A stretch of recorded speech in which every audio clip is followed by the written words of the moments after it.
안녕하세요. 한대원입니다. 만나서 반갑습니다. 네, 여러분은 인생에서 가장 배고팠던 기억이 언제인가요? 저는 인생에서 기억이 나는 아주 어린 시절부터 늘 배가 고팠습니다. 그런데 이상하게도 저에게는 밥보다 더 고픈 것이 있었습니다. 바로 배움이었습니다. 오늘은 밥보다 배움이 더 고팠던 한 소녀가 어떻게 자기 인생의 주인이 되었는지 그 떨리는 첫 페이지를 들려드리려고 합니다.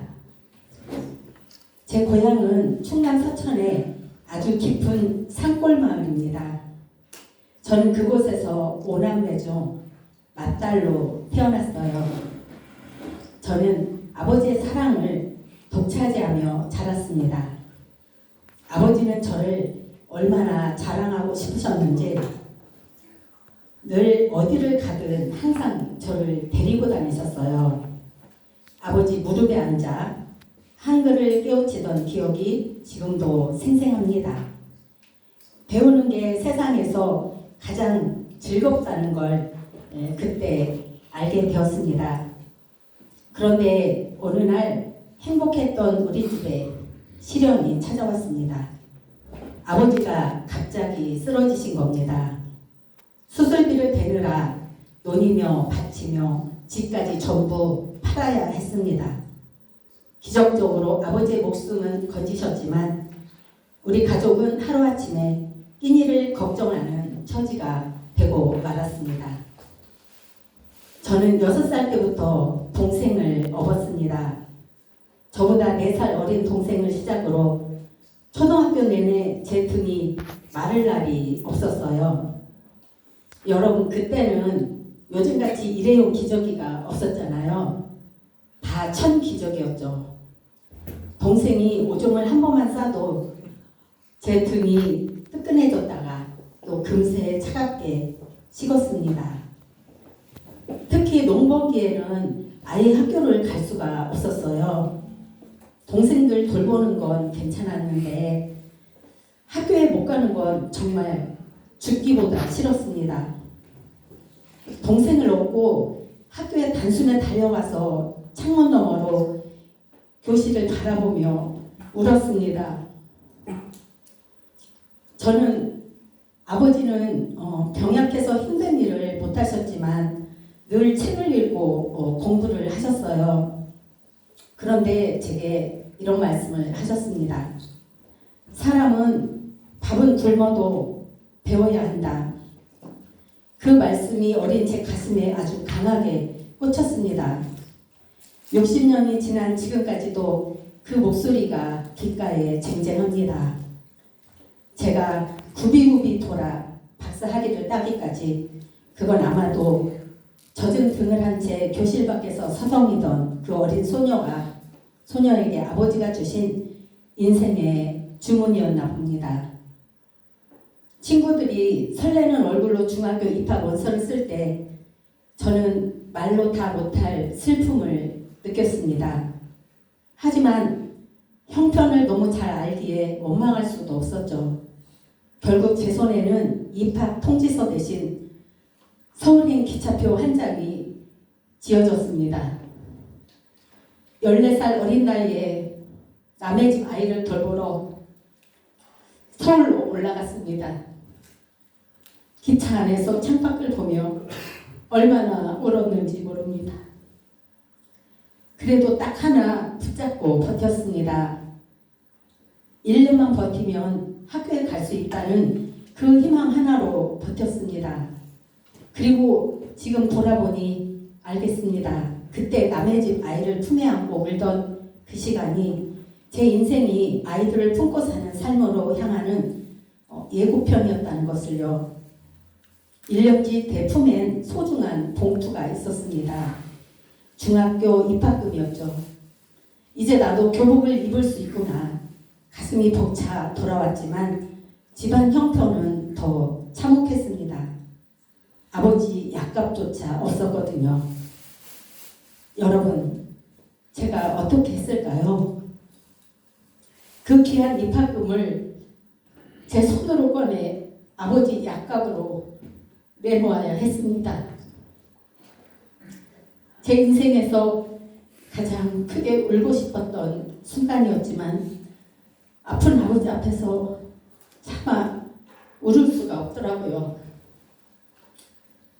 입학의 꿈은 꺾였고 저는 교문 대신 공장으로 갔습니다. 버스비를 아끼려고 10km를 걸어 다녔고 야간 작업까지 자처했습니다. 그렇게 받은 제 인생의 첫 월급부터 뜯지도 않고 고스란히 부모님께 드렸습니다.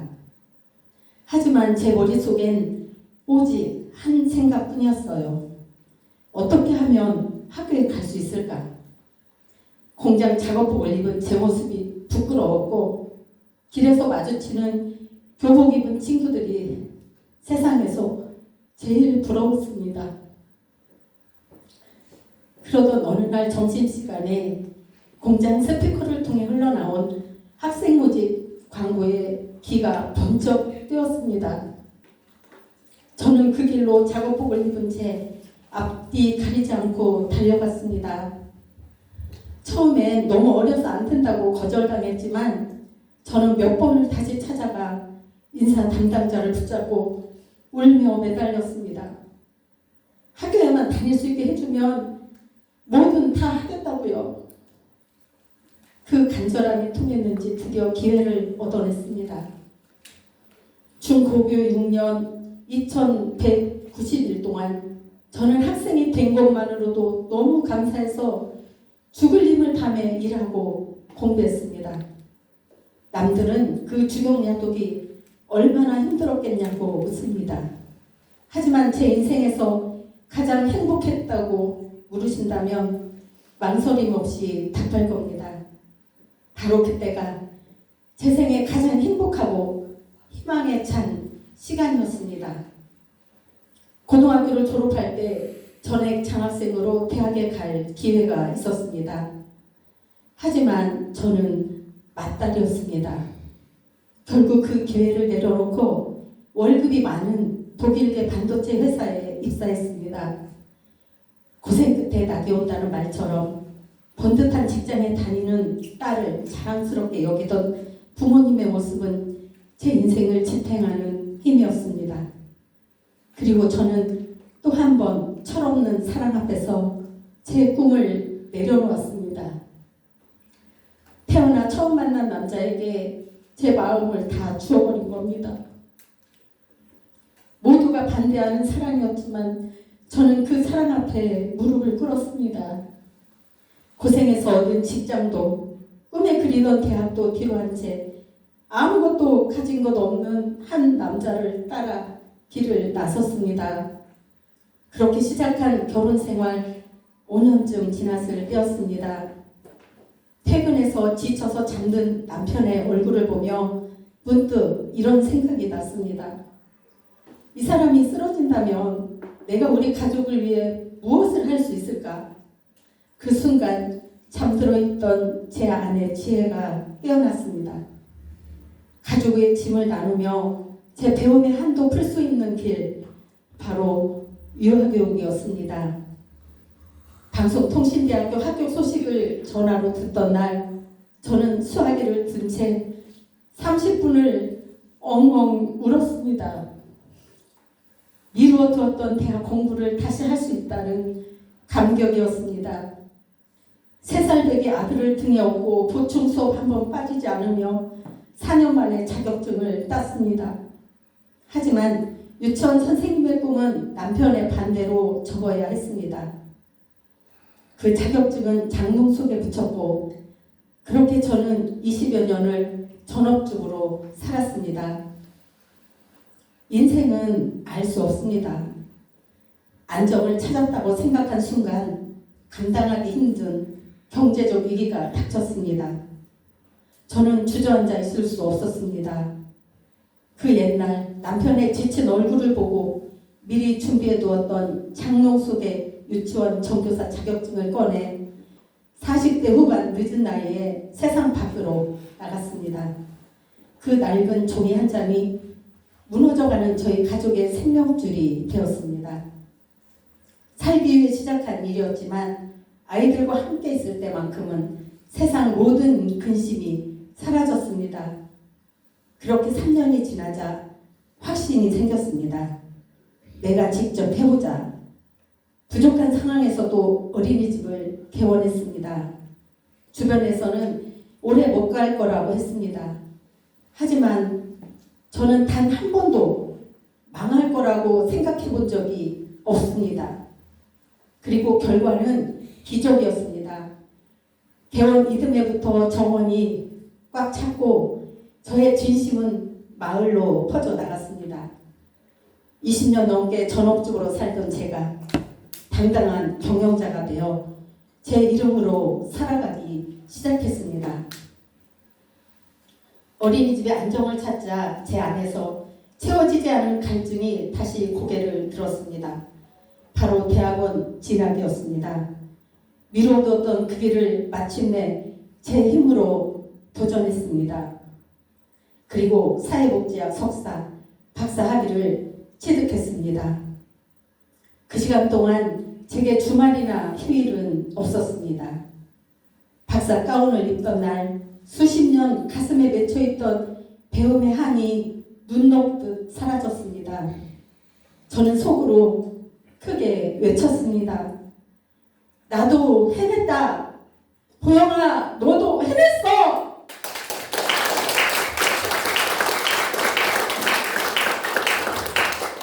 그때부터 제 인생이 꽃이 피기 시작했습니다.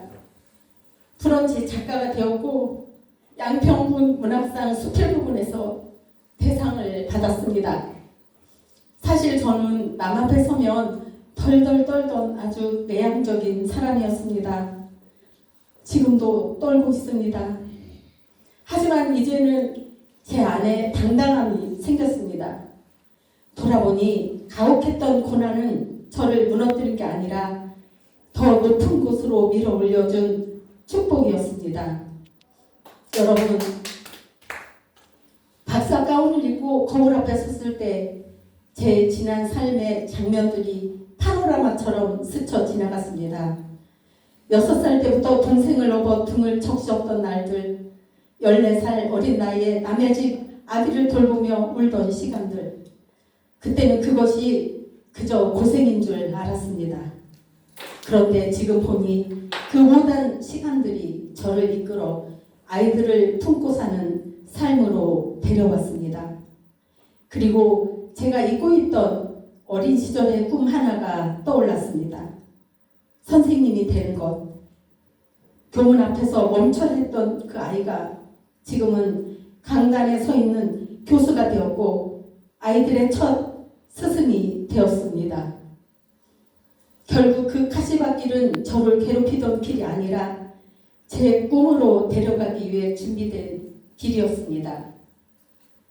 이제 저는 60대 중반 인생에서 가장 자유로운 계절을 지나고 있습니다.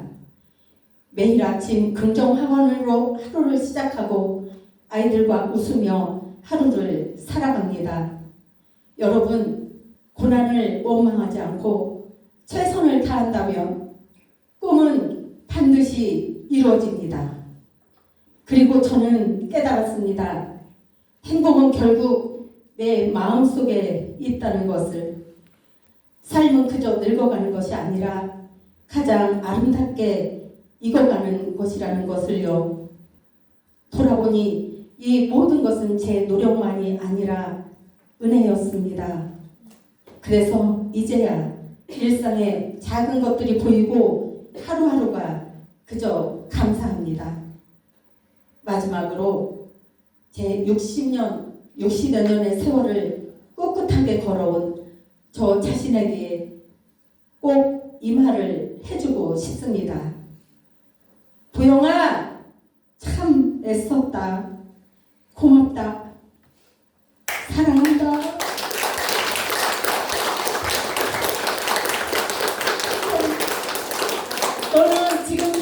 아름답게 익어가고 있다.